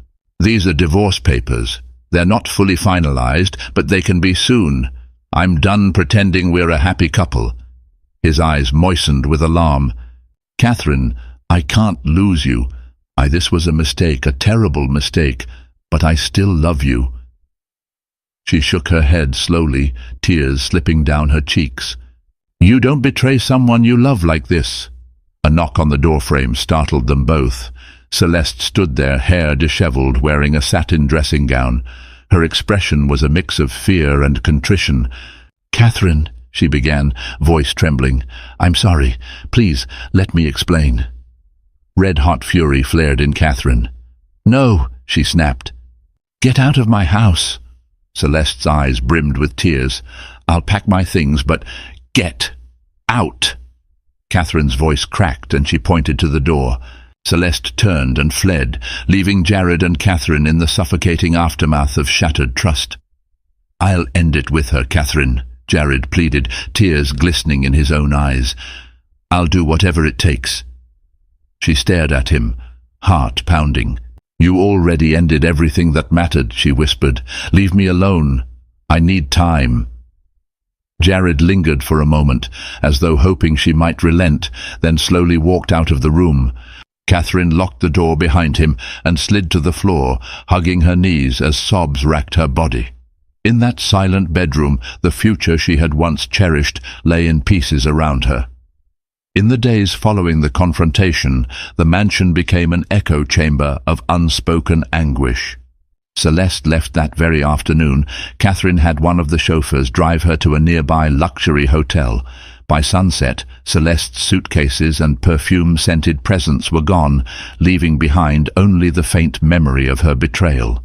Catherine threw herself into philanthropic work to stave off the heartbreak. She made phone calls to her contacts at UNICEF, hammered out new scholarship initiatives, and arranged a visit to a local women's shelter to drop off holiday donations. Anything to avoid the suffocating reality of her personal life. Jared tried, in his own fumbling way, to atone. He cancelled a trip to Berlin, telling Catherine he wanted to be around if she needed him. He sent her texts asking how she was feeling, if she needed anything, often receiving only curt replies or none at all. At dinner, he'd linger at the large mahogany table, waiting for her to speak, but Catherine would eat quietly and leave without a word. One particularly frigid evening, she stood by the windows of the gallery, staring at the leafless trees in the courtyard. The white lights that had once filled her with holiday joy now seemed cold and mocking. Jared approached cautiously. "Catherine, there's something we need to address." She kept her gaze on the window. "What?" He swallowed, then gestured to the estate around them. "Our finances are intertwined, and we both know a divorce would make headlines. Especially after the success of the gala." She turned, leveling him with a cool stare. "Your point." His expression was weary, guilt-ridden. "I just want to handle things respectfully. If we're going down that path, maybe we can settle this quietly. Work out a fair division of assets, keep the foundation intact for the beneficiaries." A wave of sadness washed over Catherine. She realized how entangled their worlds were, how many philanthropic campaigns bore the Harrington name, how many board seats they shared. "If you're worried about your public image, I can assure you I won't sabotage you." He took a hesitant step closer. "It's not just the image, it's everything we built together. I don't want to destroy it." She sighed, pressing her palm to the cold glass. "The problem is, you already did." In the weeks that followed, lawyers were quietly consulted. Catherine's attorney was a long-time family friend, discreet and fiercely protective. Jared employed a high-profile legal team known for handling celebrity divorces and hush-hush settlements. Yet even with all the NDAs and confidentiality clauses, rumors leaked. A small business gossip website posted a speculative article titled, "Trouble in the Harrington Kingdom?" It cited sources close to the family who mentioned tension between Jared and Catherine after the gala. Catherine felt humiliated. She prided herself on maintaining her integrity and privacy, yet here she was, the subject of rumors. In response, she withdrew from social events, focusing on finalizing the future structure of her philanthropic endeavors. She wanted to protect the foundation from the fallout of a messy divorce. One morning, Catherine's sister Hannah came to visit. They sat in the sunroom, the winter light weakly filtering through the glass ceiling. Catherine recounted the affair in hushed tones, tears creeping into her eyes as she relived the betrayal. Hannah took her hand gently. You deserve better, Catty. Whether that means rebuilding your marriage or walking away, only you can decide." Catherine stared at her reflection in the glass. She barely recognized the woman looking back, a woman stripped of certainty, carrying a scar no opulent Christmas cheer could conceal. Despite the heartbreak that lingered in every corner of the estate, the Harrington mansion could not escape the arrival of Christmas Eve. Snow fell in thick flakes, piling into drifts around the hedges and statuary. The fireplace in the main living room crackled with warmth, though it felt like an eerie counterpoint to the chill between Catherine and Jared. Normally, Christmas Eve at the Harrington estate was a joyous affair. Family gatherings, close friends, a lavish dinner followed by carols around the grand piano.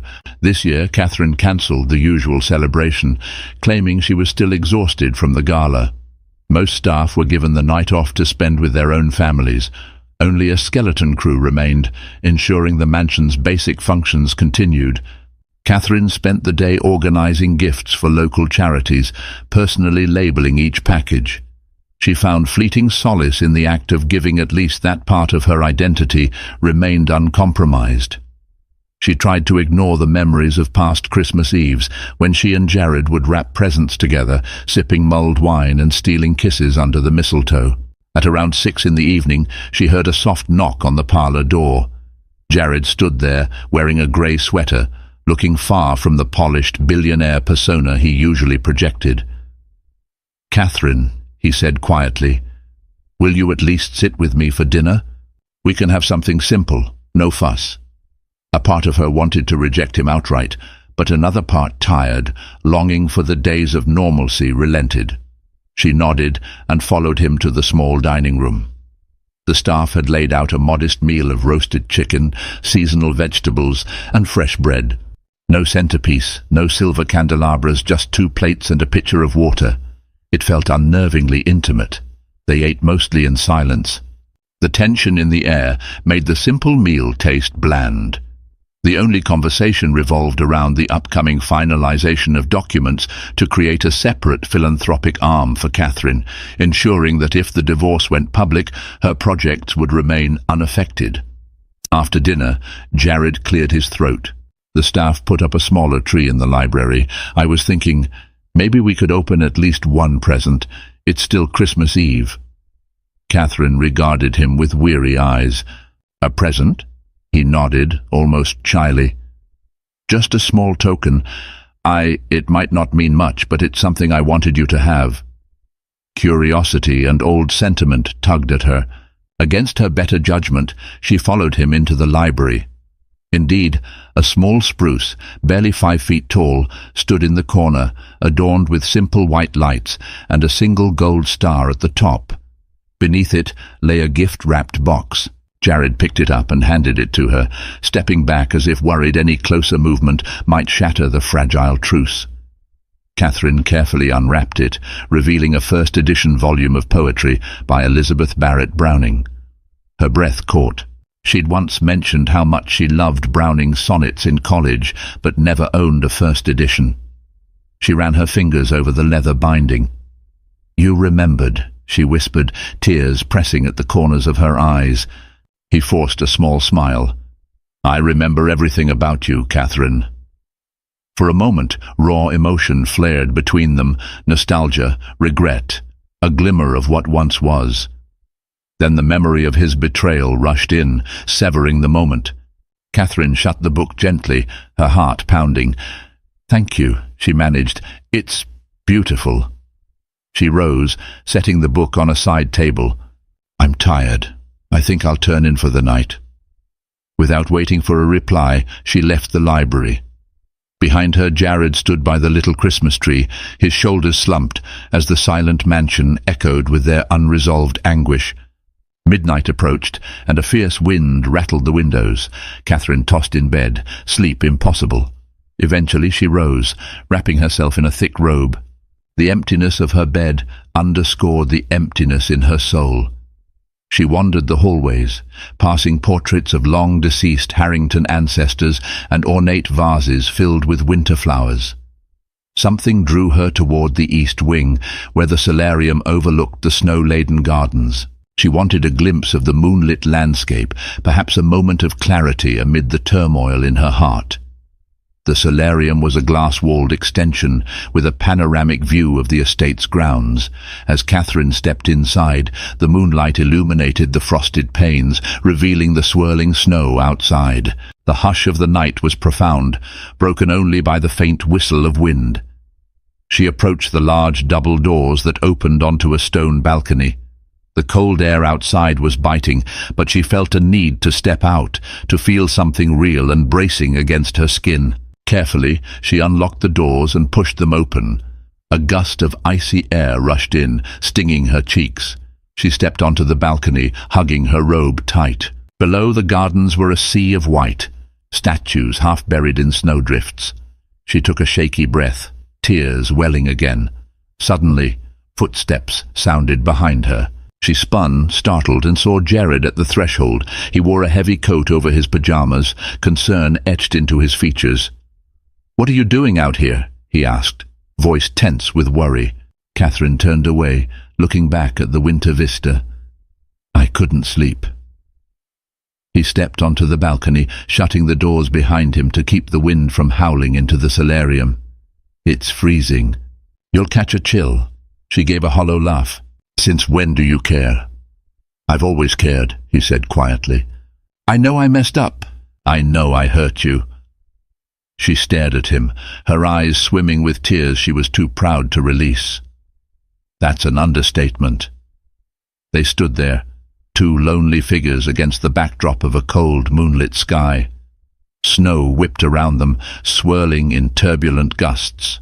"I never wanted this," Jared said, voice cracking. "I got lost in the excitement, the power, and I lost sight of us." Catherine shook her head, stepping closer to the railing. "It's not just the betrayal. It's the emptiness, Jared. We used to be partners. Now I can't even recognize you or myself." Tears finally broke from her eyes, freezing on her lashes in the bitter wind. She gripped the balcony's stone ledge, dizzy with heartbreak. Jared moved as if to comfort her, but she jerked away, stepping precariously near the railing's edge. Suddenly, a violent gust of wind rattled the structure. The stone was slick with ice. Catherine's foot slipped, and a sharp jolt of panic shot through her. She fought to regain her balance, but the momentum carried her backward, and she toppled over the railing. For a split second, she hung suspended in midair, the shock in Jared's eyes reflecting her own terror. Then she plunged downward, the world an icy blur. She hit a thick snowbank below, but not without a sickening impact. Pain exploded through her body, and her vision dimmed. Over the howling wind, she faintly heard Jared's scream echo from the balcony. Darkness closed in, the taste of blood filling her mouth, and for a horrifying moment, Catherine thought she might die there in the cold, alone, under the midnight sky. The next days were a blur of hospital corridors, hushed medical conversations, and the mechanical beep of monitors. Catherine drifted in and out of consciousness, her world reduced to throbbing pain and fleeting dreams. When she finally stabilized, she found herself in a private suite at a state-of-the-art hospital in Manhattan. The room overlooked the distant cityscape, swirling snow still visible beyond the glass. An IV line snaked into her arm, and her torso was wrapped in bandages. A soft knock at the door. She turned her head, wincing at the pain in her neck. Jared entered, wearing a rumpled suit, eyes bloodshot from lack of sleep. He approached her bedside tentatively, as though fearing she might lash out at him. She tried to speak, but her throat felt raw. He offered a cup of water with a straw, and she sipped it gratefully. "You've been out for 2 days," he explained, voice trembling with relief. "Your injuries, a fractured rib, a broken ankle, a concussion, but the doctors say you'll recover fully with time." She stared at him, memories of the balcony returning in flashes. She recalled the moment her foot slipped, the helpless freefall, the crushing impact, but she also remembered the heartbreak that led her there in the first place. Where are my parents?" she managed. "They're on their way," Jared said. "Your sister's been here too. She stepped out for coffee." Silence enveloped them, broken only by the distant hum of hospital machinery.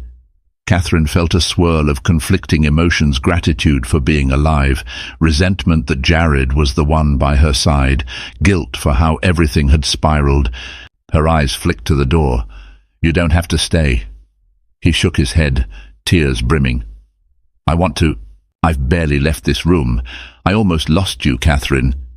She forced her gaze away, staring at the muted TV screen mounted on the wall. A news channel played, discussing holiday travel chaos. Life outside continued, oblivious to her internal storm. Over the following days, her family visited. Hannah fussed over Catherine, bringing fresh flowers and a comforting presence. Their parents, having flown in from Boston, offered tearful hugs and homemade soup. Jared remained a constant figure, stepping out only when doctors needed privacy to examine Catherine, or when she asked for space to speak with her family alone. One afternoon, while Catherine dozed, she woke to find Jared quietly talking to Dr. Reinhardt, one of the hospital's top orthopedic surgeons. "I'll make sure the necessary equipment is brought to the estate," Jared was saying. "She'll have the best possible care at home." When the doctor left, Catherine managed to speak. "Equipment? Estate?" Jared moved closer, hands in his pockets. "They'll discharge you in a week or so if your recovery stays on track. We can set up a private room for you in the mansion, wheelchair ramps, anything you need." A bitter part of her wanted to say she'd rather stay anywhere else, but she also knew the estate was her home. With her injuries, it made sense to have space, staff and resources at her disposal. She nodded slowly, wincing at the pain in her ribs. "All right." He exhaled, relief evident. "I promise I'll give you space. I'll move to a separate wing if that's what you want." She closed her eyes, exhaustion overwhelming her. "I just want to heal," she whispered. In the quiet that followed, she drifted back into a fitful sleep, uncertain whether she meant physical healing alone or the deeper healing that might never come. The new year arrived, heralding a cautious sense of renewal for many. For Catherine, it was marked by a painful ambulance ride back to the estate. She was strapped to a special gurney for her fractured ankle and supported by pillows for her ribs. A nurse accompanied her to ensure there were no complications. The once vibrant Christmas decorations had been taken down, leaving the Harrington mansion oddly stark. Jared had instructed the staff to remove everything, hoping to spare Catherine any painful reminders of the holiday tragedy. The air felt heavy, though, as if the ghosts of that night still lingered in the corridors. With the help of a physical therapist, Catherine began a slow path to recovery. She spent hours in bed reading or in a wheelchair near the library's windows, watching the snow melt day by day. Winter sun glinted on the icicles that dripped from the eaves, each drop a tiny measure of time passing. Jared kept his promise to give her space. He moved to a guest suite on the opposite side of the mansion. His presence in the house was subtle. She'd catch glimpses of him in the kitchen at odd hours, or see his car leave for a business meeting.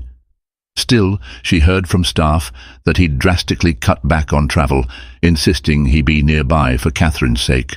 About 3 weeks into her home recovery, Catherine asked her nurse to help her into the parlor, where she practiced walking short distances with a cane. She heard subdued piano music, drifting from the main living room, a familiar melody. Curiosity piqued. She made her way there, leaning on her cane for support. She found Jared sitting at the grand piano, playing one of the classical pieces Catherine used to love Clair de Lune by Debussy. His skill was rudimentary, clearly out of practice, but the melody was unmistakable. He looked up, startled, when he noticed her. "Catherine, I'm sorry if I disturbed you," he stammered, taking his hands off the keys. She shook her head. "No, it's fine. I just haven't heard you play in so long." He stood, moving aside the piano bench as if offering her a seat. She hesitated, then approached, sinking onto the bench beside him. Memories washed over her. They used to play together when they first married, her hands dancing across the higher octaves while he handled the chords.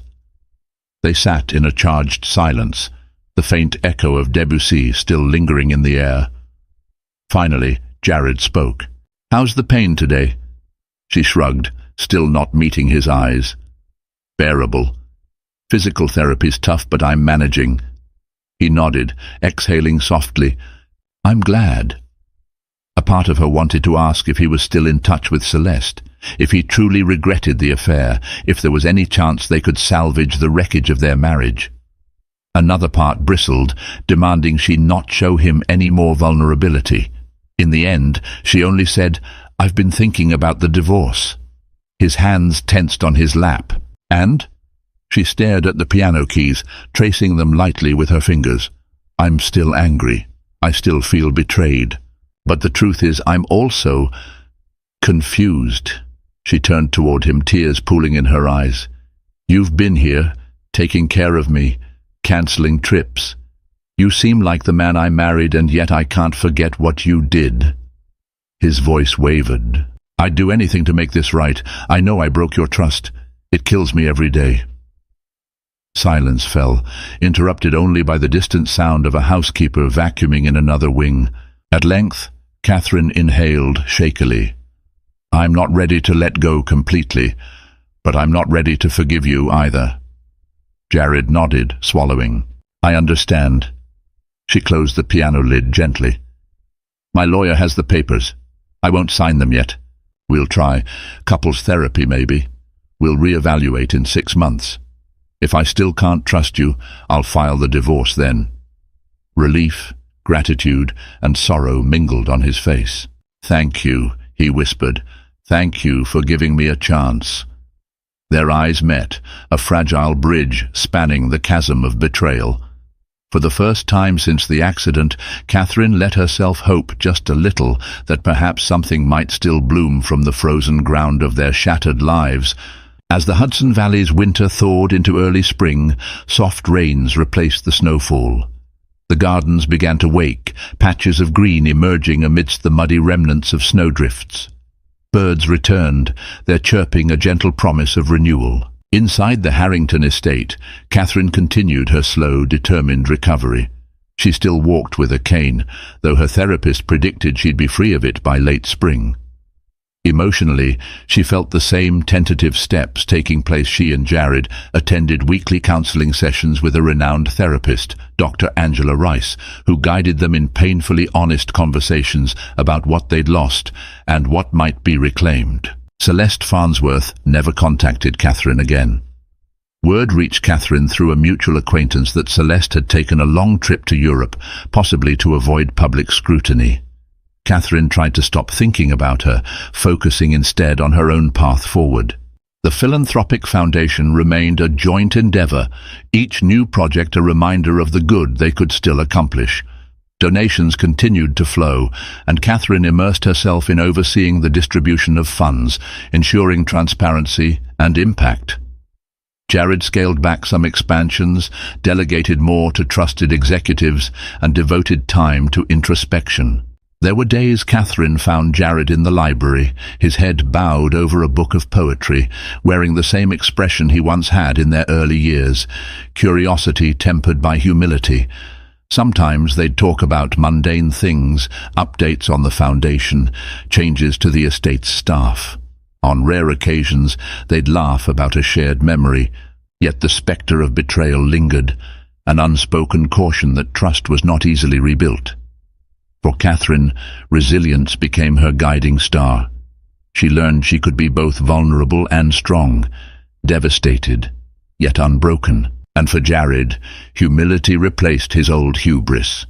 He had clawed his way to billionaire status, only to realize that the real treasure had been a loving partner who supported him when he was just a dreamer with a vision. Whether they could truly rebuild a new, more authentic bond remained uncertain. But one thing was clear. In the aftermath of betrayal, heartbreak, and tragedy, they had each discovered uncharted depths within themselves, and perhaps that was the first step toward a better, if bittersweet, tomorrow.